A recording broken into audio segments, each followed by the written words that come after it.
Dear student, आज का जो टॉपिक है वह है प्रिज्म के द्वारा प्रकाश का अपवर्तन, refraction of light by A prism.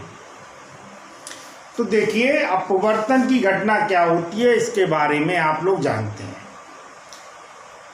किसी एक माध्यम से दूसरे माध्यम में प्रवेश करने पर प्रकाश की किरण का अपने मार्ग से विचलित हो जाना ही प्रकाश का अपवर्तन कहलाता है। अब प्रिज्म क्या है? प्रिज्म एक ऐसा समांगी पारदर्शी माध्यम होता है जो दो अपवर्तक तिरछे पृष्ठों के बीच घिरा हुआ होता है। ठीक है, इसे मैं आपको एक इसके सहायता से समझाने का प्रयास कर रहा हूँ। इसे आप देख सकते हैं, इधर वाले जो इसके पार्ट हैं, इस टाइप की जो संरचना है, ये प्रिज्म है। तो इसे आप अगर इसमें चित्र में देखना चाहें तो इसका ये प्रिज्म मैंने बनाया है, प्रिज्म है ABC। ध्यान से देखिएगा। अब आप देखिए, इसके जो A और B, A और C, ये दोनों पृष्ठ हैं, ये कैसे अपवर्तक पृष्ठ हैं। ये बीच में जो कोण है वो कहलाएगा प्रिज्म कोण A। ये बेटा दो अपवर्तक पृष्ठों के बीच गिरा हुआ है।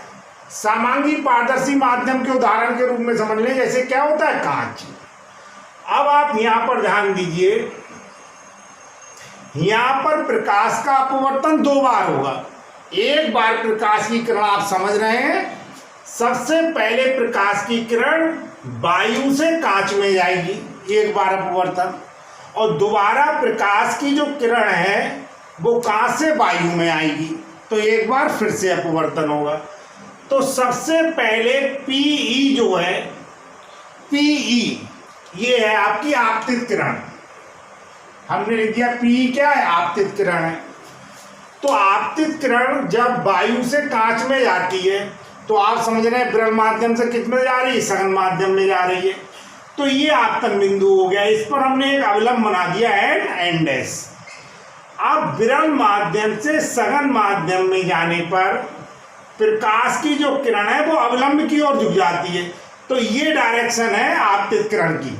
यहाँ पर P आपतित किरण है, तो और ये वाला अवलंब है, ये आपका क्या अवलंब है। तो ये क्या हुई, अवलंब की ओर झुक गई, ये अवलंब की ओर झुक गई। और ये वाली जो किरण कहलाई आपकी EF को हम कहते हैं अपवर्तित किरण। EF यहाँ पर बेटा ये वाली जो EF है, ये कैसी है, EF है अपवर्तित किरण। अब यहाँ पर इधर आधे पार्ट को हम समझते जाएं, एंड डैश अवलंब है और PE आपकी क्या, ये आपतित किरण है।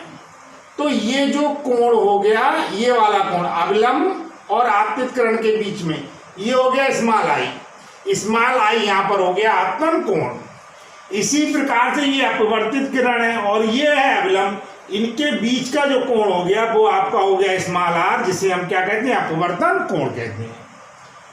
अब इसके बाद देखिए EF, ये अपवर्तित किरण कहलाई।